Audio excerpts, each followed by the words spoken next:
Good morning students, VPS school की online classes में एक बार फिर से आपका स्वागत है।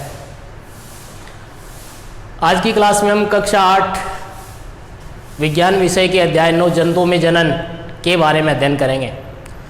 इसका कुछ भाग हम पहले की क्लास में पढ़ चुके हैं, इससे पिछली क्लास में पढ़ चुके हैं अथवा कल की क्लास में पढ़ चुके हैं। आज की क्लास में इससे आगे अध्ययन करेंगे। इससे पिछली अथवा कल की क्लास में अपन देख चुके हैं कि जंतुओं में जनन क्या होता है, इसका क्या महत्व है, जनन क्यों करते हैं जीव। ऐसे कुछ बिंदुओं के बारे में पढ़ते हुए अपन मानव में जनन के बारे में पढ़ रहे थे। मानव में जनन में किस प्रकार होता है, उसमें अपन ने नर जनन अंगों का विकास किस प्रकार होता है और नर जनन अंगों से क्या प्रक्रिया होती है उसके बारे में पढ़ चुके हैं। आज की क्लास में हम इससे आगे मादा जनन अंगों के बारे में पढ़ेंगे। मादा जनन अंग,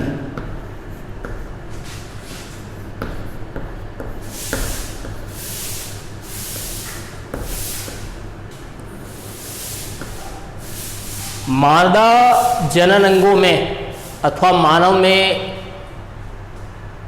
स्त्री में जो जनन अंग पाए जाते हैं वो कौन कौन से होते हैं। तो इसमें कौन कौन से अंग होते हैं? एक जोड़ी, एक जोड़ी से अपना तात्पर्य दो, एक जोड़ी का मतलब दो अंडाशय।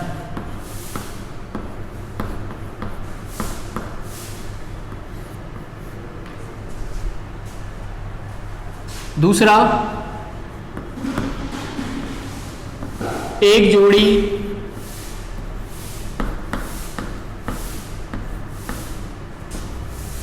अर्थात दो अंडवाहिनी, और अंडवाहिनी का ये अपना दूसरा नाम होता है डिंबवाहिनी।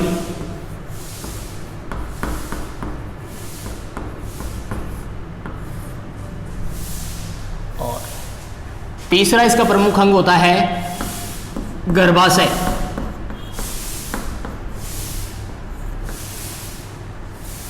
क्या प्रोसेस होती है इन मानव मादा अंगों में? तो देखिए, सबसे पहले अपने पास में होता है अंडाशय। क्या करता है ये? मानव मादा अर्थात स्त्री में एक जोड़ी अंडाशय पाया जाता है। इन एक जोड़ी अंडाशय में से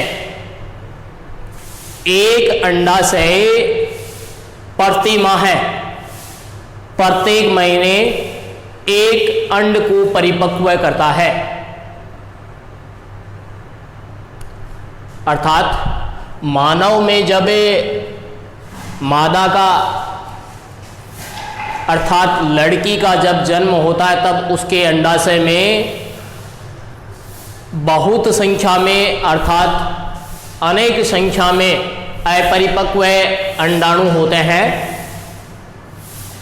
जब मानव मादा जनन अंग परिपक्व हो जाते हैं अर्थात मादा में मासिक चक्र प्रारंभ हो जाता है, उस समय से महिला के दो अंडाशय में से एक अंडाशय द्वारा प्रत्येक माह एक अंडाणु का विकास होता है। क्या होता है? अंडाशय द्वारा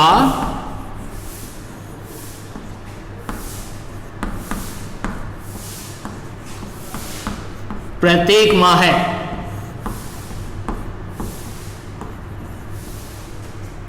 एक अंडाणु अथवा एक अंडे का परिपक्वन होता है।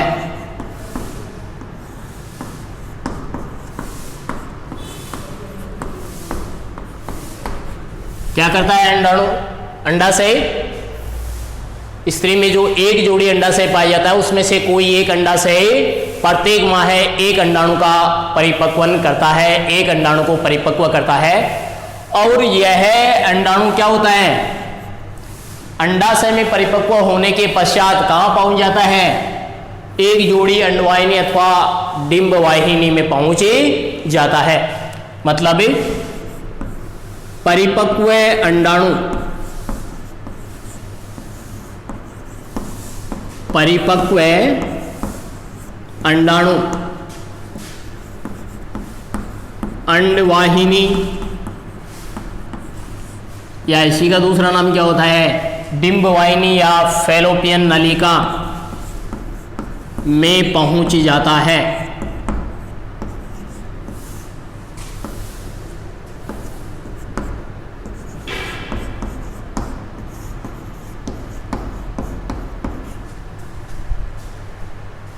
यहां पर क्या होता है, जब नर द्वारा मादा की योनि में शुक्राणु का प्रवेश करवाया जाता है तो शुक्राणु गति करता हुआ कहां तक पहुंच जाता है, अंडाणु तक पहुंच जाता है और अंडाणु के साथ संयुग्मित होता है। तीसरा इसका अंग होता है प्रमुख गर्भाशय। क्या होता है ये, गर्भाशय में अंडाणु और नर युग्मक शुक्राणु के संयोजन से जो युग्मनज बनता है वह स्थापित होता है और विकास करता हुआ एक नवजात शिशु का विकास करता है। अर्थात गर्भाशय में शिशु का विकास होता है, गर्भाशय में शिशु का विकास होता है।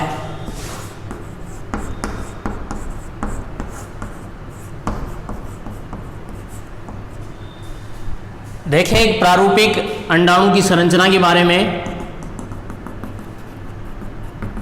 लगभग गोलाकार एकल कोशिका होती है।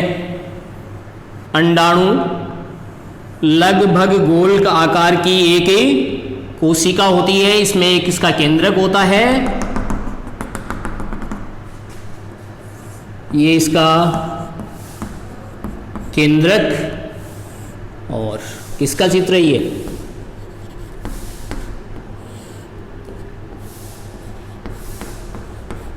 मानव मादा, या इसे हम सामान्य भाषा में क्या कहते हैं, स्त्री। और इसके प्रारूपिक अंडाणु का चित्र है। छात्रों आपकी जानकारी के लिए बता दें कि अंडाणु एक एकल कोशिका होती है जिसमें मानव मादा अंडाणु, मानव मादा अंडाणु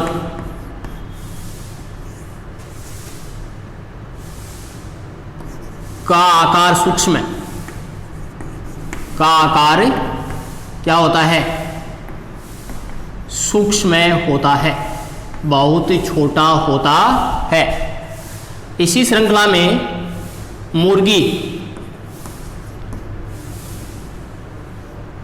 मादा मुर्गी के अंडाणु का आकार अथवा अंडे का आकार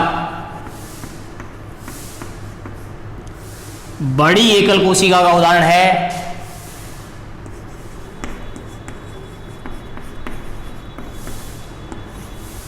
जिसको अपन नग्न आंखों से देख सकते हैं। और इसी क्रम में एक प्राणी जिसका नाम होता है शुतुरमुर्ग,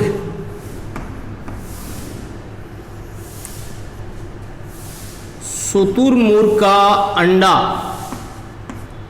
सबसे बड़ी कोशिका, सबसे बड़ी एकल कोशिका का उदाहरण है।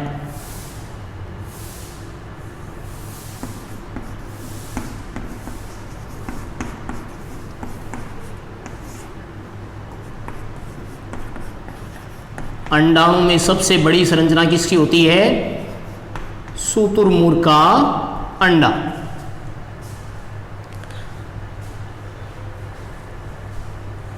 अब इससे आगे देखें अपन कि जब मनुष्य में, नर प्राणी में नर युग्मक अर्थात शुक्राणु का निर्माण हो जाता है तथा मानव मादा अर्थात स्त्री में मादा युग्मक अंडाणु का निर्माण हो जाता है।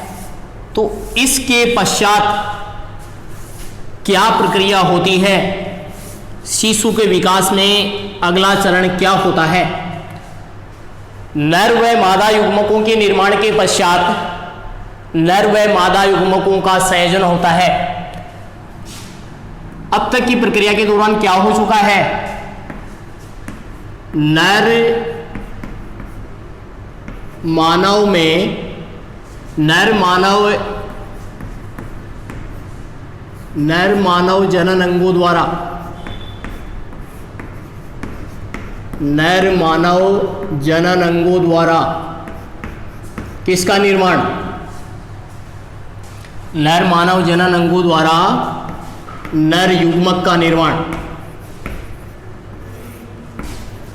और नर युग्मक को अपन किस नाम से जानते हैं अथवा क्या कहते हैं? इनको अपन शुक्राणु कहते हैं। तथा मादा मानव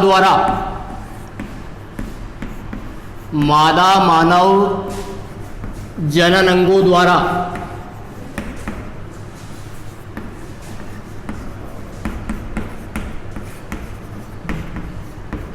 मादा युग्मकों का निर्माण।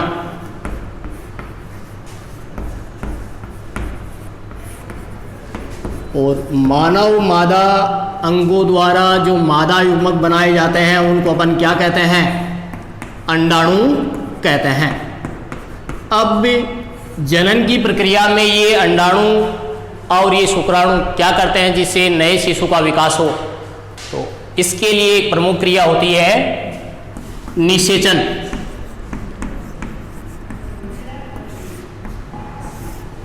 आज की क्लास में बस इतना ही।